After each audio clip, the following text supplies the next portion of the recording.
बच्चों, आज हम पढ़ेंगे एक कविता टिल्लू जी, जो है एनसीईआरटी की कक्षा 2 अध्याय 7। टिल्लू जी, चलो इसे मज़ेदार तरीके से पढ़ते हैं और समझते हैं। सबसे पहले हम पढ़ेंगे इस पूरी कविता को और उसके बाद इसमें समझेंगे कि क्या कहा गया है। ठीक है, चलिए पहले पढ़ते हैं। टिल्लू जी स्कूल गए, बस्ता घर पर भूल गए। रास्ते भरे थे डरे डरे, पहुँचे गेट पर अरे अरे। छुट्टी का नोटिस चिपका, देख खुशी से फूल गए। दोनों बाहें माँ के डाल गले में झूल गए। ये कविता लिखी है नरेश सक्सेना जी ने। आइए समझते हैं कि इस कविता में क्या कह रहा है टिल्लू जी के बारे में। देखिए, टिल्लू जी नाम का एक बच्चा है। वो आज स्कूल गया, लेकिन अब अपना बैग जो है वो घर पर ही भूल गया था। तो सारे रास्ते में वो डर डर के जा रहा था। जैसे तैसे वो स्कूल के गेट पर पहुंचा। वहां जाकर उसने देखा कि वहां तो छुट्टी का नोटिस चिपका हुआ है। ये देख के उसकी खुशी का कोई ठिकाना नहीं रहा। वो बहुत खुश हो गया। या तो वह डरा हुआ था कि आज तो मैं बैग लाना ही भूल गया, लेकिन अब वो खुश था कि यहाँ तो छुट्टी है। वो खुशी से फूला नहीं समाया और अपने घर चला गया। उसकी मम्मा के गले में ज़ोर से हाथ डाल के झूल गया, यानी कि उसकी मम्मा ने उसको प्यार से गले लगाया बहुत, और वो खुशी से झूम उठा कि आज छुट्टी है। तो चलिए अब शुरू करते हैं इसके प्रश्न उत्तर। आइए समझते हैं सबसे पहले हमें क्या करना है। पढ़िए, समझिए और मिलाइए।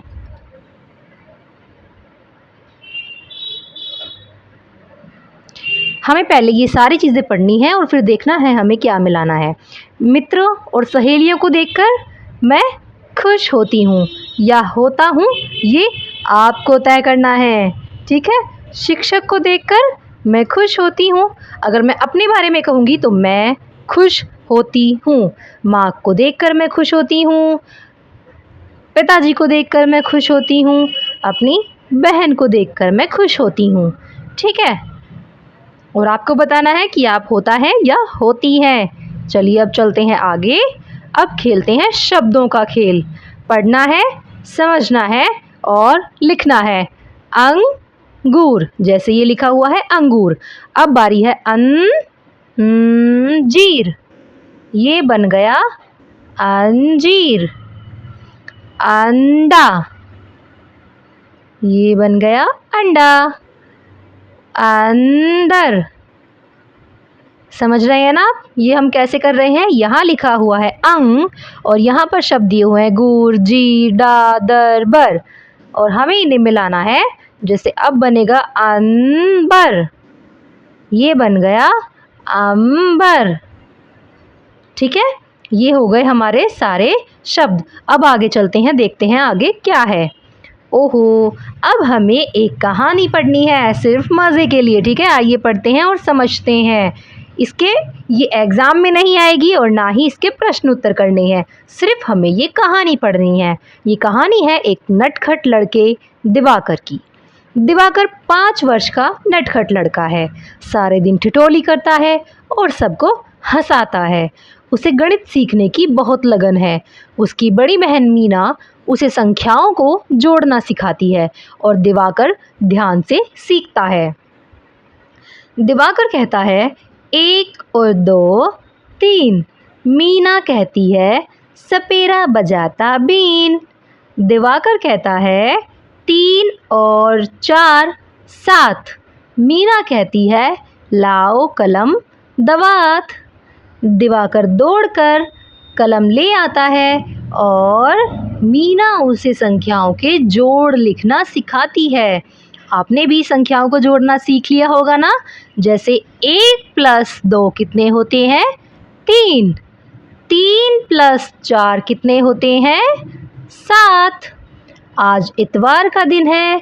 इतवार यानी कि संडे। दादाजी ने आज कुल्फ़ी बनाने के लिए बहुत सारा दूध मंगाया था।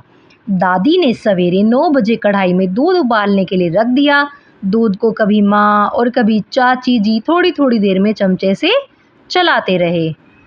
10 बजे तक दूध गाढ़ा हो गया। माँ ने उसे ठंडा होने के लिए रख दिया। दिवाकर बड़ी उत्सुकता से सब देख रहा था। उत्सुकता यानी कि बहुत ही उत्सुक होना, जैसे जैसे जैसे हम कुछ नई चीज़ पाने के लिए बहुत तत्पर होते हैं ना कि यार ये हमें जल्दी से मिल जाए बस, ठीक है, उसे कहते हैं उत्सुक होना या उत्सुकता। 11 बजे चाचा जी बाजार से बर्फ़ ले आए और उसे कूट कूट कर मटके में भर दिया। उसमें नमक भी मिला दिया। दादी और माँ ने गाढ़े दूध में चीनी, केसर तथा पिस्ते और बादाम काट कर डाले। फिर कुल्फ़ी के तिकोनों में दूध भरकर मटके में डाल दिया। तब तक 1 बज गया था। दिवाकर ने दादाजी से पूछा, दादाजी कुल्फ़ी कब तक बनेगी? दादाजी ने कहा, बेटा 5 बजे तक बनेगी। दिवाकर मीना के साथ खेलने चला गया। कुछ देर बाद दिवाकर ने दादाजी के पास जाकर पूछा, दादाजी क्या बजा है? दादाजी ने अपने कमरे में लगे घंटे की ओर देखकर कहा, बेटा 2 बजे हैं। दिवाकर बेचैनी से 5 बजने की प्रतीक्षा करता रहा। कुछ समय बाद वह फिर दादाजी के पास गया और पूछा, दादाजी अब क्या बजा है? दादाजी ने फिर घंटे की ओर देखा और बोले, बेटा 3 बजे हैं। दिवाकर ने भोलेपन से खुश होकर कहा, दादाजी 2 और 3 5 होते हैं, तो अब 5 बज गए, इसलिए कुल्फ़ी खा सकते हैं। दादाजी हंस पड़े।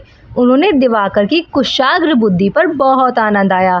कुशाग्र बुद्धि यानी कि जो बहुत बुद्धिमान होते हैं, बहुत तेज़ बुद्धि वाले होते हैं। तो ये कहानी हमारी यहीं समाप्त होती है। आज के लिए इतना ही। फिर मिलेंगे एक नई कहानी के साथ, एक नए अध्याय में। तब तक के लिए खुश रहिए, मस्त रहिए, पढ़ते रहिए।